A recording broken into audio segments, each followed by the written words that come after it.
Hi everybody, thanks for tuning in. This is Miriam at Raise Your Vibes. Here we are yet again with another video podcast I did several years ago, just after we came out of podcast. It's good to respect retrospection. It's good to look back, tune in and listen to this very, very important podcast, all about why it's important being part of a trade union now more than ever. And even though this was done 4 years ago, I think this resonates very, very highly in our current world and current climate.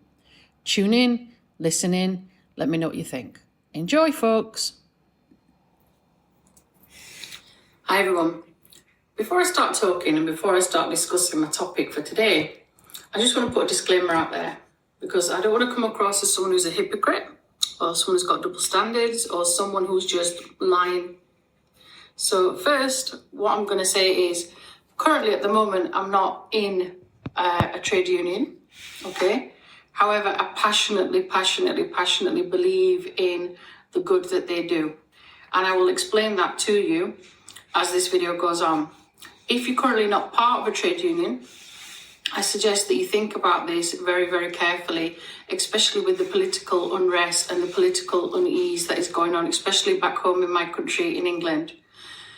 I'm abroad at the moment, I'm teaching abroad, therefore there aren't any trade unions for me to join, okay? And if there was, I would happily make sure that I have signed up.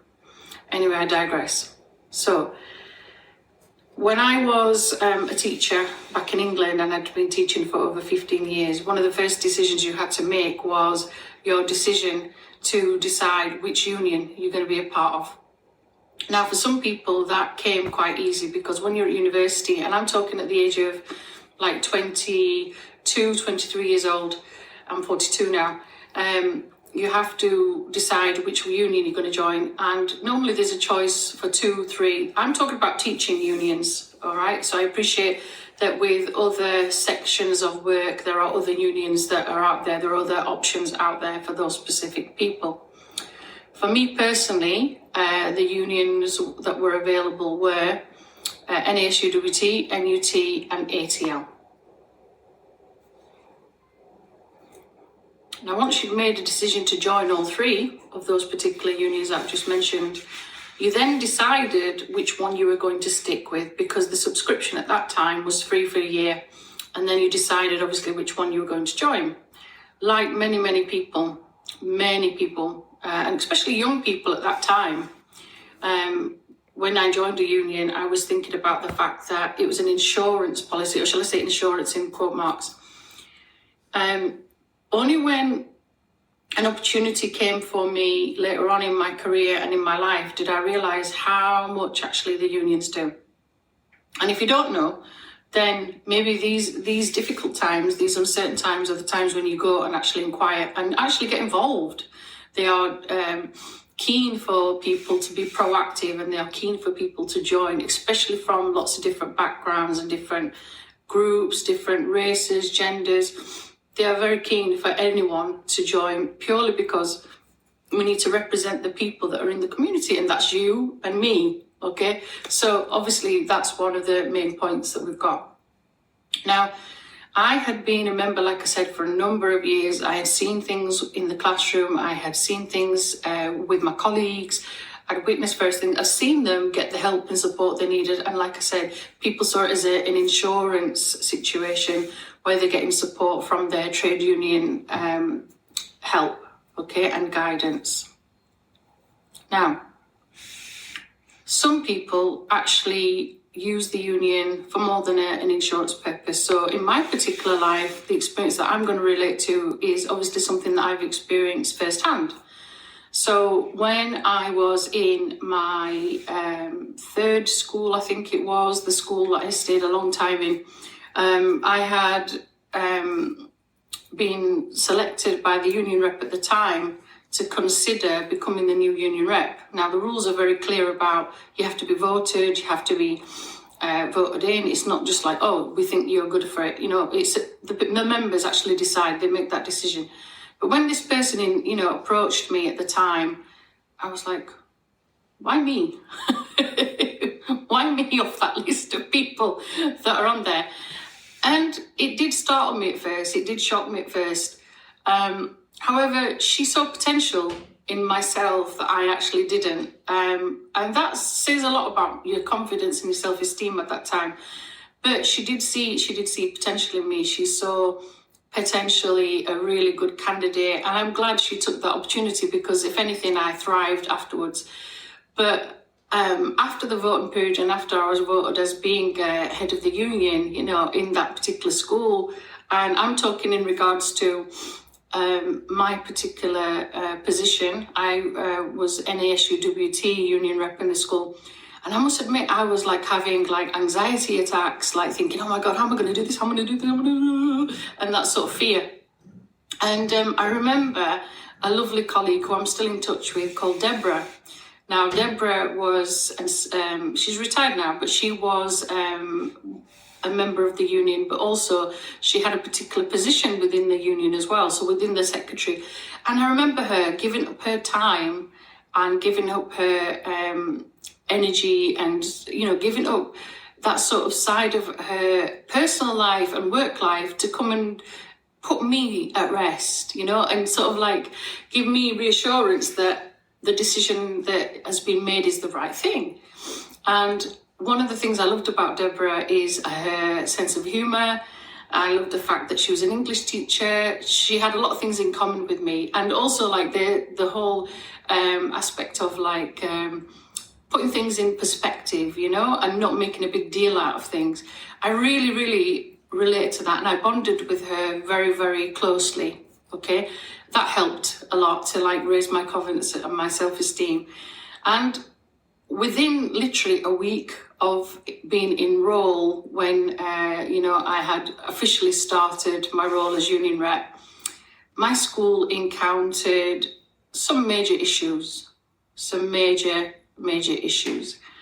So normally in a school, there are certain key resignation dates for members of staff. There are December holidays, okay, so you have to work, you give a particular notice, and then you can start perhaps working in another school in January, but you've got to make sure you've handed in the resignation notice and given the notice and done everything above board. Or the summer holidays, you obviously give in your resignation letter then, and obviously you move on to the new school in September, but there is always a cut-off date. Sometimes it's April, sometimes it's March. It depends. It'll have changed now as well, depending on school rules, because obviously schools have changed. Now, we were called into a meeting in the school that I worked in, and that particular evening, I was also going to my first union general meeting. I'd never been to one in all the time that I'd been a union member. I'd not really particularly paid attention to it. I had newsletters delivered. I was keen, to listen to the news and watch the newsletter. I looked at the information that was presented, and then I would sort of think, okay, got that information, filed it, put it away. But it didn't really click. It didn't really register up here. But this particular day it did. And we were pulled into this general meeting, like I said, with all staff, and the head teacher began her talk. And it was October. And I believe it was around about October 30, 31st, something like that. And this head teacher, she had been a student at this school. She had been a teacher at that school. Then she climbed up the ladder and the rank, and she was the headmistress of that school. She was loved fondly by the students, the staff, the parents, the whole community. There are times when I would drive past on a weekend after go past school, and I would see her car parked on a Sunday, on a Saturday. Now that's dedication for you. That school was her life. And she started this conversation about how she was leaving our school. And all of us, as you can imagine, we were deadly silent. Some people were crying, some people were upset, but we were deadly silent. It's October. And we understand personal things happen. People, there are family issues. There had been lots of rumblings going on in regards to our school and the way it was going and what they wanted it to be by the government, and by the councils. So for my head teacher to sort of say that she was leaving was like a big shock, massive shock. And obviously we're all thinking, oh my God, what's going to happen? Who's going to lead us? Who's going to move forward? And she basically had, we all think, been pushed out of that particular position and took retirement or redundancy or whatever it was, whatever decision she'd made. We all said our goodbyes to her, and she actually left that day. Now, that never happens. That really does not happen. And that night, I was really upset by it, because I thought, this is someone who's dedicated her life, her career, her passion. Maybe that's me one day. It can happen to me. And off I went to this general meeting in the evening, and there was only about 10 people there at the time. Obviously the meetings can vary. Sometimes it's 30 people, 40 people. It depends if you can go there. And I remember when it came to discussing business and things like this, I sort of raised my hand and I'm glad I did. And I started discussing what had happened to me that day in my school. And the gentleman who was listening to me at the time, he's called Steve. And I will never forget Steve. I still think of him very, very fondly. And he listened to me, he listened to my issues, and he listened to my problems, and he gave me solutions. He gave me things strategically that I could put in place and I could be aware of. And I'm so glad he did, because after that, there was a whole roller coaster of events that continued to happen in my school.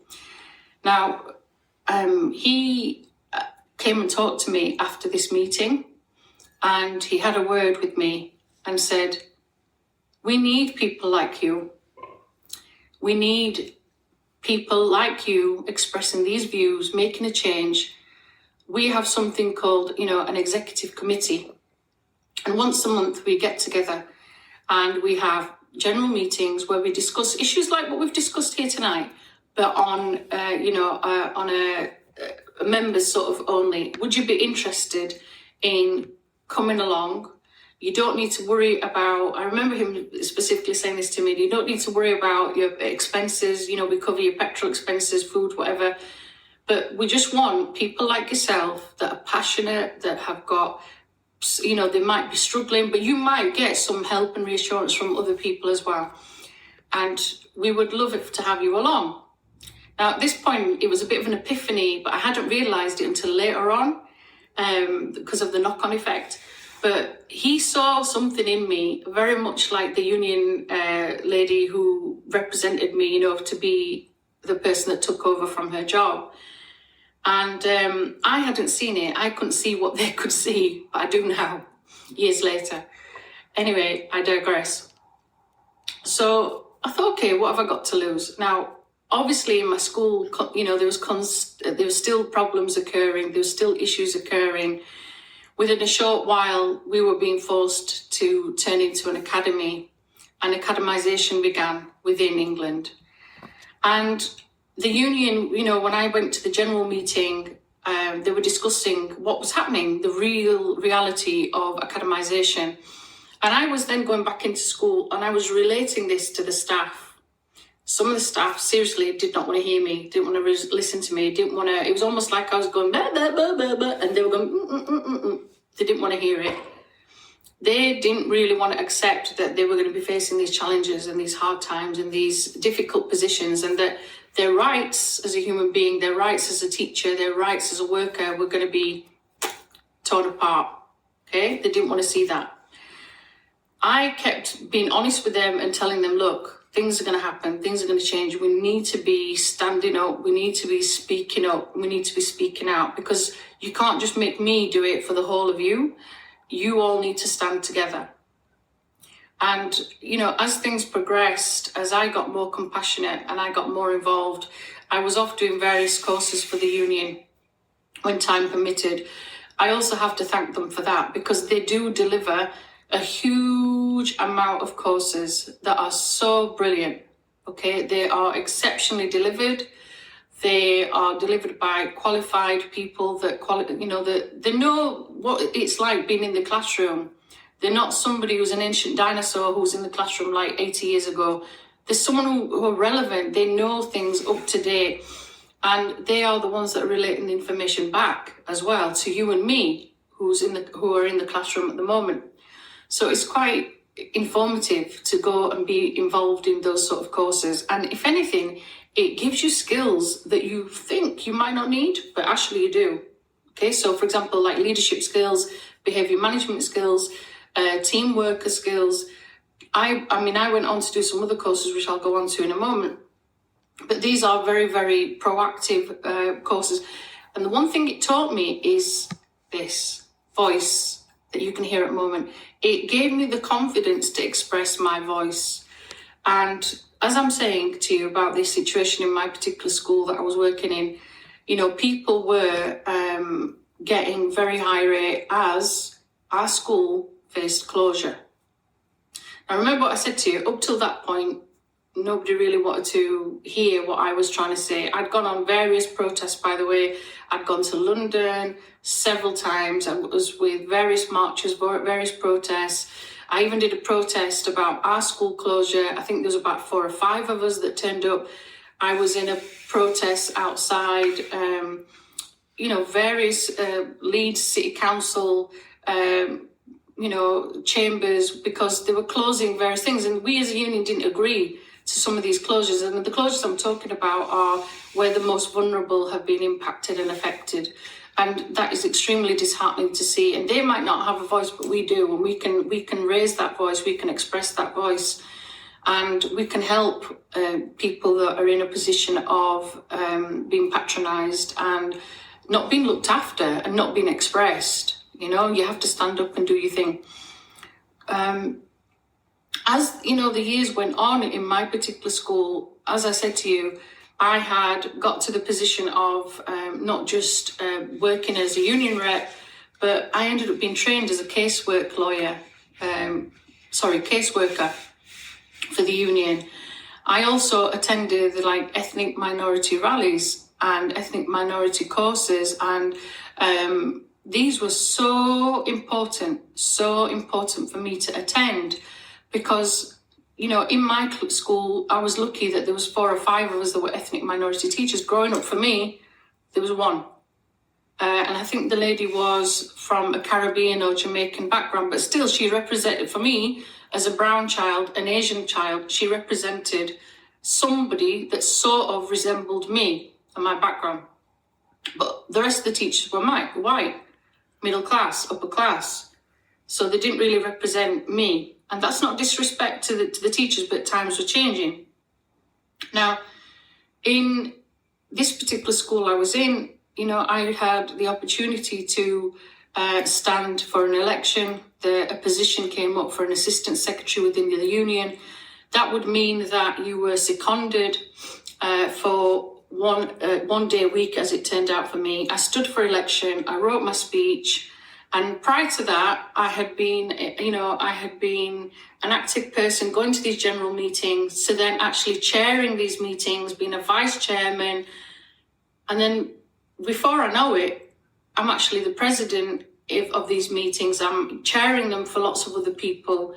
I also ended up, like I said, a trained caseworker. And that was such a proud moment in my life, knowing that I could go in and help other people in a less fortunate position, especially people of myself that weren't necessarily being represented. Going to ethnic minority rallies, as I said, or conferences, made me realise, wow, there is a lot more of us, than I thought. And by that, I mean ethnic minority teachers. The conferences were held in Birmingham, and it was empowering to see that the problems I'm facing were the same problems they were facing. Not being able to get a position of leadership, for example, not being able to get a position of authority, or facing racism in the classroom or prejudice. These were real issues that we were facing. Now, I stood for election, and 4,000 people at the time, because that's how many members we had to vote, and I won. And I must admit, it was a very, very proud moment in my life, and something that I hold dear in my heart, because it taught me a lot. I could make changes. And when my school did agree at the time, before they became an academy, they did agree to facility time, as we call it. They allowed me to, basically be away from school. And we negotiated with the school. A supply teacher came in, taught my lessons. I delivered certain things and resources. Between the two of us, we worked out a schedule. But also at the same time, it was so nice to take a step out of the classroom and be somewhere else. And the things that I came across were, with my other colleagues, we would go to big meetings with the council, for example. And when we're looking at, work standards, work rights, we're looking at particular things that affect me and you in the classroom, the rules, the regulations, everything, the core of what you have to follow. We had the voice, we had the opportunity to make that change. And I have to remember, I would go back to the classroom and I would tell them, this is what your union is doing for you. These are the changes that the union are doing. Is there anything else that you can think of? I'm here to listen to you. And this is what I mean about not being an insurance, okay? They're more than that. They're making huge, massive changes for the better, for the future.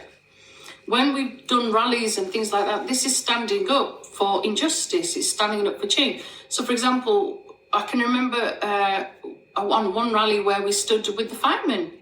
The firemen that were losing their jobs, losing their rights. It wasn't just about schools and academisation and privatisation. We stood for other people as well as ourselves because we're in this together, okay?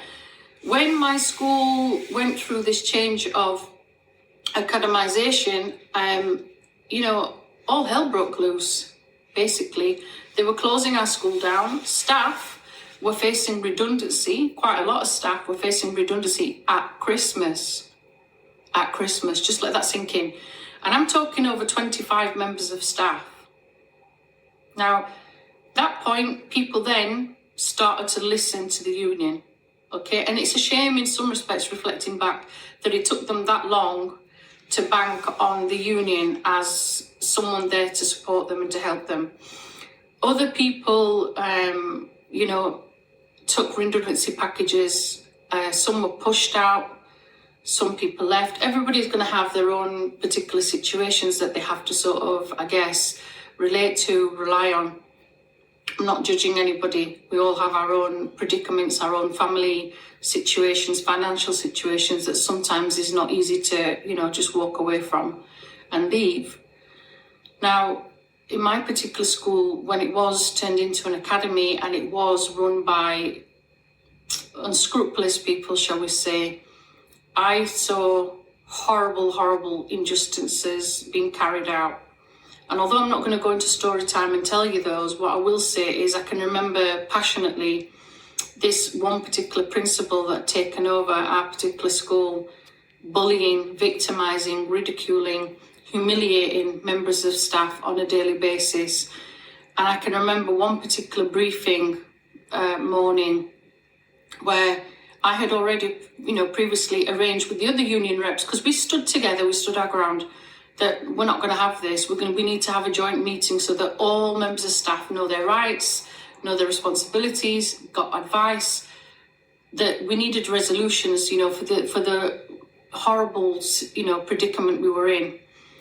And I remember that after the principal had her messages and somebody else delivered her messages, and this is one particular day where this particular principal, she's no longer there anymore, but she tore strips off people and made them feel very, very small. And bullies do that, okay?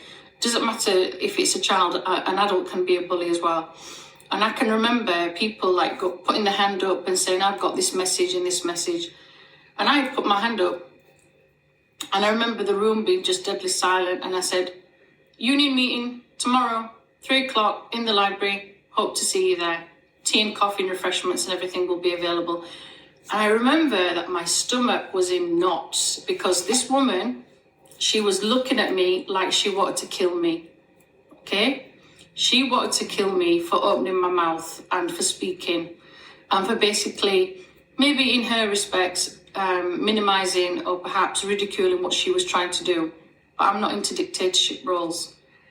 And other messages then continued after the whole room had been deadly silent. let you think about that. Once she had left the room and other people had left the room, I kid you not, I had so many members of staff come up to me and do this. Well done. Well done. Well done. They were too scared to say something. That's how we were made to feel, all right? And me raising my voice, even though it was a message, and like I said, I was scared myself. Like, what am I doing? You know? But I realised I had to raise that voice. I had to make this be heard, and I had to say it out loud. And by doing that, I helped other people in that room feel like, one, maybe I'm holding their hand sort of thing, but you're not alone. We're not in this alone. There are people out there helping us, supporting us, and there are people that are on our side. You know, this can't continue. Now, sadly, you know, our school was turned into an academy, but we fought. That's the main thing. The thing is we fought, and we fought some really big battles, and the people in the school fought together. They fought together. They really did stand up and, you know, do that whole thing of like stand up and be counted. Some of the schools, they were doing strikes, they were doing picket lines, all sorts of people doing various actions to try and make sure that our school was safe, you know. And we were in unprecedented times. My particular school, as things continued, you know, we had to really get union help, big time, big time. An incident happened in my classroom months and months after this, where a girl tried to stab someone with a razor blade in my class. And this is not long after we had lost a colleague who had sadly been stabbed to death in a Catholic school not far away. And the penny drops, you know, that your life is at risk. And, you know, you can be injured or hurt at any time. And as I said to you, the union are there to support you, encourage you, help you, and, you know, help you grow. Because sometimes these people in positions of power are out for a particular agenda. Not always. There are some good employees out there. But on the whole, there is some that aren't. Now, the union, you know, did a fantastic job, not just NASUWT, but NUT and some of the other unions as well. GMB, I think, was the other one that was in our school, did several things to try and help things go forward and help resolve some of these solutions, you know. And it took a long time to try even get anywhere, to get some clarity. Now, sadly, when I left that school, I went and, you know, joined a different area, different school, and I sadly had to leave that particular role as a union rep. I made sure there was someone that would take over, but it saddened me that the school didn't support my facility time. It saddened the union, you know, they fought it, but they couldn't do anything about it. When I did move to another school, I had some issues at that particular school, but one of the roles I continued to do for the union of that particular area, because we're in a borough, so in Yorkshire, in Leeds, I was a part of the Leeds, obviously, association. And then when I moved to sort of like the Batley area, because I was working in the Batley area of Yorkshire at that time, I was in that particular area, which is Kirklees, so it covers like Huddersfield and places like Batley and places like that. And I had obviously done my teacher training in Huddersfield, so I knew that area quite well. But I became treasurer. So it doesn't matter what I did. And years back, when I was like 18 years old, I was working in a bank, and I worked in a bank for 5 years. I put myself through university and teacher training, doing the financial background, and never forgot that. So when I became a treasurer for the union, obviously I had courses that I still went to through the union. Again, they help you, they train you up, and they help you gain the skills that you need. But the main point was that the treasurer role was very, very important, because this is obviously where members are sending money in through their subscriptions. You are making choices, you are making decisions with someone else about where that money should go, where that money should be spent. Okay. One of my previous roles when I was doing the assistant secretary job, you know, that was looking at getting younger members to join the union and looking at areas where, you know, we had got gaps. You know, for example, for me, it's clear, you know, okay, I'm 42 now. No jokes about my age. But when I was younger, I was representing the young teachers. I'm still representing the young, correct? So it's about having somebody that represents you. But I was also Asian. I was also British. I was also female. I was ticking those little boxes, you know, that other people can relate to, which is crucial. Okay, so it's important to bear that in mind. Now, at the minute, I'm seeing a lot of things about Britain. Yeah, I am. I might be abroad, but I still try my best to vote in a remote way.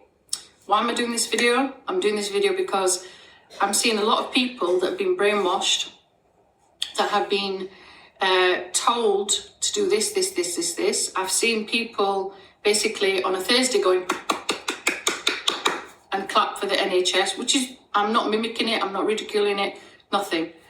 I've seen people praise Boris Johnson and the likes of the Orange Avenger, shall we call him, Mr. Trump, and saying that he's doing a marvellous job. However, yesterday some announcements were made in regards to sending school children back after lockdown. And woo-wee, have people gone crazy? Okay, so suddenly the penny has sort of like dropped for some of you that unfortunately were listening to, let's just say, rubbish. Okay, you've now realised that the agenda that you thought your lovely Prime Minister and my lovely Prime Minister, and when I say lovely, I'm being sarcastic. Sorry, Boris, but I didn't vote for you. The main idea is that, you know, until he's now starts saying sending your children back into school and sending people back into school or whatever, you know, that seems to have hit a vulnerability point with a whole mass of people. Now the penny is dropping that, you know, things are not how they should be. Now, I'm not telling you who to vote for. We make our own choices in life. However, you do have an amazing thing called a voice. If you are not part of a trade union, join one. Don't join it for insurance purposes. If you're going to join it, be an active member. I've told you my story. I've told you how it changed me. Instead of ranting, raving, doing TikToks, sorry, but TikToks are a general thing, or ranting and raving on your Facebook account, Instagram account, or whatever it is, Snapchat. There's so many like social things out there now. I'm like over it. Anyway, make a choice, make some improvements. Let's try and make some changes for the better. You know, even if you're not going to join or be active, then at least use this voice, express how you're not happy with this situation. I don't mean going, no. Let's do it in a proactive manner, in a polite manner. Let's do it where we are united, you know, and we are working as a force together. And I don't mean causing chaos. I don't mean causing scenes. I don't mean, let's do it in a fair way, a voice that can be heard. And the way you can do that is by uniting together. And obviously, next time when it is voting time, use this, yeah? Vote for the people that you genuinely think are going to make a good change, positively going to make a good change. And they're not just doing it to kiss butt. Sorry, but that's the way it is. So think carefully, use that voice, join, you know, trade unions, help them to help you. It's a two-way process, okay? We're in like a circle here, all right? And we need to be in it together. We have to help each other, okay? All right. Big love, big respect. Peace. So that was my podcast, which I did several years ago. And even on today, 2025, as we start on the 1st of January, there are still issues in our world. There are still issues within our society where we do need trade unions more so than ever. That was obviously several years ago, you know. However, it's still relevant to today. stand together, help each other. It doesn't matter whether you're in education or not, you support one another and you help each other to strive forward. And you use the system that's there to support you and guide you. And it's a process of getting your rights. So thank you for listening. Thank you for tuning in. Let me know your thoughts.